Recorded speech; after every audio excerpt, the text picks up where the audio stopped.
দেখুন বন্ধুরা, আজ বাড়িতে প্রথম পাঙ্গাস মাছ রান্না করব। আগে আমাদের বাড়িতে কোনোদিন এই মাছটা রান্না হয়নি। শুনেছি এই মাছটা একটু আঁশটে টাইপের গন্ধ লাগে, তাই ভাবলাম মাছটাকে একটু অন্যরকমভাবে রান্না করি।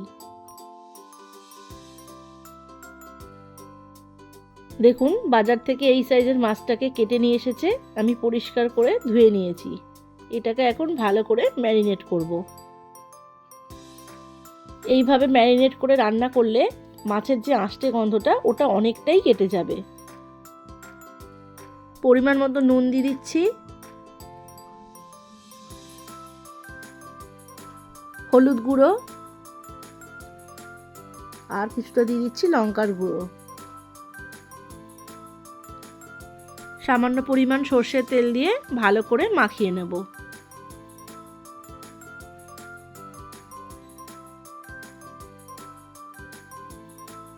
ভালো করে মাখাতে হবে যাতে প্রত্যেকটা মাছের গায়ে মশলাগুলো ভালো করে মিশে যায়।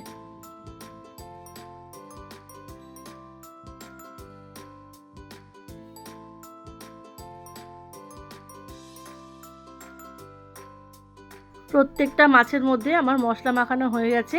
এবার একটা স্টিলের থালাকে চাপা দিয়ে বেশ কিছুক্ষণ রেখে দেব। মাছটা এদিকে ম্যারিনেট হোক, ততক্ষণে আমি ছোটো মেয়ের খাবারটা রেডি করে নিই। এখানে তেলের মধ্যে মাছের মাথাটা ভেজে নিচ্ছি। ওর সব কিছুর থেকে মাছের মাথা আর মাছের ফুলকাই বেশি পছন্দ। চলো, মাছটা ভাজা হয়ে গেছে, ভাতের সাথে মেখে ওকে খেতে দেব। দেখো কোথায় উঠে বসে আছে, দিদির বইয়ের তাকের ওপর চুপ করে বসে আছে। তোমাদের কার কার বাড়িতে এরকম একটা মিষ্টি সদস্য আছে অবশ্যই কিন্তু আমাকে কমেন্টসে জানিও। আসো মা, আসো, তোমার ভাত মাখা হয়ে গেছে, আসো আসো আসো আসো, তাড়াতাড়ি আসো, তাড়াতাড়ি তাড়াতাড়ি তাড়াতাড়ি তাড়াতাড়ি তাড়াতাড়ি। হ্যাঁ, চলো চলো চলো চলে এসো, আসো আসো তাড়াতাড়ি।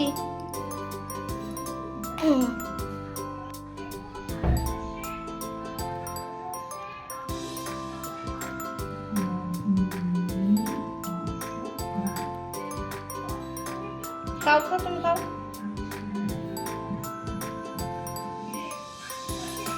ততক্ষণ খাবার খা, চলো আমি রান্নাটা সেরে নিই।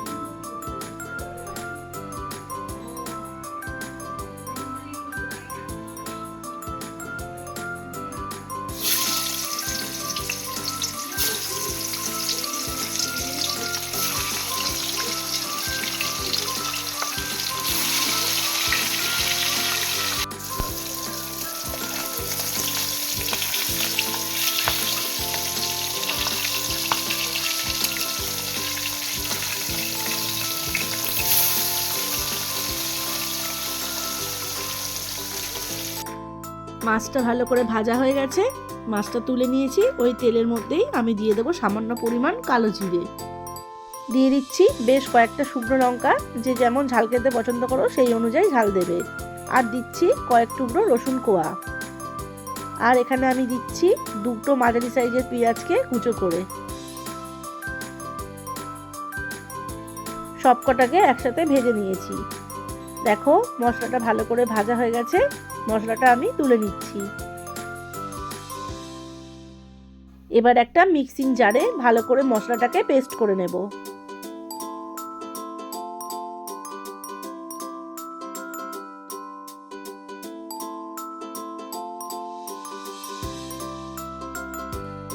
মশলাটা পেস্ট করা হয়ে গেছে, এবার তেলের মধ্যে কিছুটা পরিমাণ আদা বাটা দিয়ে দেবো।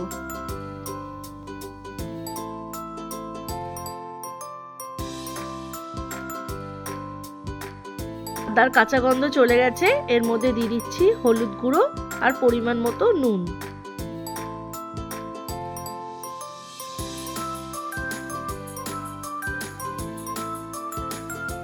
মশলাটা ভাজা হয়ে গেছে, এবার ওর মধ্যে আগে থেকে করে রাখা মশলাটা দিয়ে দেব।